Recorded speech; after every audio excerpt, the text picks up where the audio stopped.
This guitar looked terrible. It's actually, the paint was peeling off, the stickers on it, the scrapes, the grain sticking through. It actually almost looked diseased. Despite trying to keep it clean, that enamel just doesn't work, and it was so disgusting. Had to do something about it. Hello! So as you can tell, I'm in my garage. You can see I've got my tools behind me. I do quite a bit of work on cars. If you're interested in that, I've got a classic outside that we're busy working on. But what I actually have here is my Squier Stratocaster. And what I'm going to do is we are going to strip her, give her a bit of a new paint job, because there's quite a lot of wear on it. So the paint is coming off. Now I did this paint job myself. It was a rattle can job. It was pretty bad. The back actually looks a lot better. As you can see, with the light gleaming off it, looks a lot better. So I'm actually just going to clean the paint off the front. In preparation for a nice new upgrade. We've got a new bridge coming, but that will be later. And I've got a new plate here. It's actually a black one, so it'll match the scratch plate. Otherwise, I need new tone pots at some point. But I'm only going to get the new pots after I put the new bridge on. But for now, we're just going to strip this paint, sand it down, because this is actually, it's not smooth, it's a bit notched. And so we'll clean those up. I actually want to get this down to the bare wood and see what wood it is. But I'm not going to take the back off. We're just going to do parts of the top and then respray the top. But we have to obviously strip the guitar. I'm taking the neck off as well. And then I'll just hang it from the garage, from the roof, and give it a paint. So here goes. Let's cue the montage.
It's amazing how much of the original paint stayed on despite quite a lot of abuse from the sanding.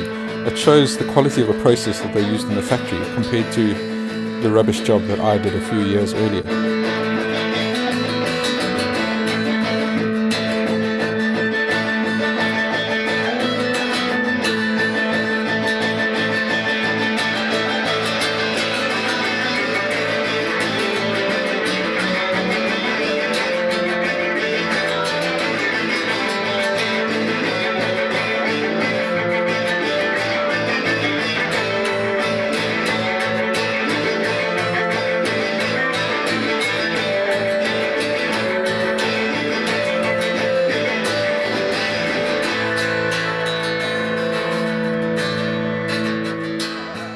Quite confusing when I didn't know what wood the guitar was made of, and I started looking around, looking on forums to try and find out what I could find. And generally people had said once you see lines on the guitar, they had said it was fiber. Now fiber, as I understand, is quite soft and a bit flaky. I have a wonderful little book called the Encyclopedia of Wood that details these manufacturing processes, and looking at the wood and the grain and what we found under the paint, this is definitely not a fiber guitar. So what is it? Thanks to some Squier Talk forums and things like that, where we found links to the catalogs. Now the 1993-94 catalog states that there's only two materials that the body was made out of when it comes out of Japan, and it's fiber or basswood. But this is clearly not a solid piece of basswood. digging a little further into my little encyclopedia of wood, it describes the manufacture process of plywood. Now, if you look really closely at these images, you'll see what I mean. That the manufacture of plywood is when they take a veneer or a thin slice of wood and place it perpendicular to the grain on top of other veneers. So they layer this, and you can see that the grain in these layers on the body are running perpendicular, so it's definitely a plywood. Would they lie and say it's not out of basswood? I don't think so. So I assume it's a plywood made of basswood. It's quite likely that you used the basswood plywood to make the guitar. I'm not complaining, it's still a guitar, it's not a solid piece. It's certainly not a solid chunk of ash or something like that. But it is good enough for me, and I'll take it. I started off by putting a primer on the wood this time to allow the paint to stick better, and then I followed that with a gloss coat of white spray can enamel. It didn't take me too long, but I also got my 9-year-old son who wanted to help out.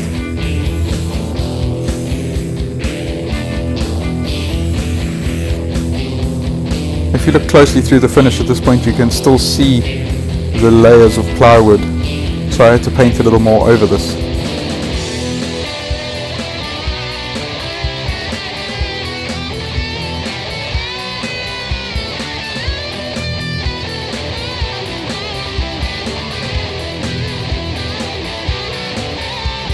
And with the paint dry, it's time to put it back together.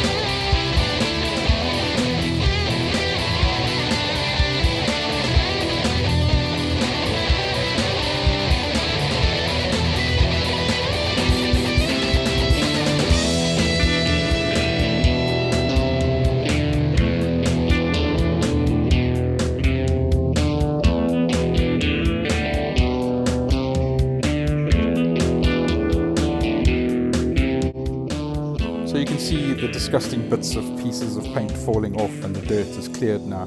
So it looks a lot better. It's a little too bright in my opinion, but it definitely looks a lot cleaner. If you look really closely, you can still see some imperfections. But other than that, it's pretty guitar.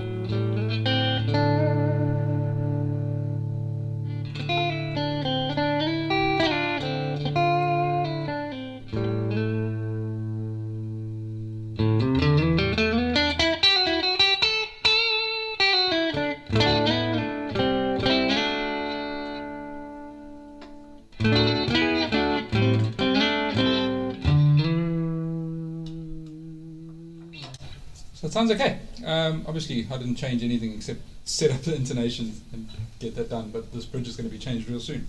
So I'm quite happy with it, but you know, up close it looks a bit terrible when you really analyze it, but from far it looks okay. I'm not ever going to paint a guitar white again because it's very, very bright, and I mean you can see just by the white balance on the camera that it's very, very white. And it's whiter than anything else. They don't paint cars that color, they don't paint guitars that color, so I'm not going to do it again. Next thing, I'm going to get it done properly with the polyurethane finish. But other than that, it's decent. So I'm glad she's looking a little better.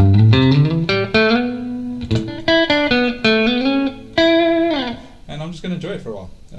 So yeah, stay tuned for the next video when we pop in the Callahan bridge. There's some interesting comparisons that I've measured on this bridge that I think people will enjoy. But I'm glad to know what wood she is. And this is my baby, this was my first guitar, so I'm going to nurture her and take care of it and just enjoy it. So yeah, if you'd like this video, please give it a like if you enjoyed it. Otherwise do subscribe and share it with your friends if they think they'll be interested. But thanks for watching, and I hope to catch you quite soon.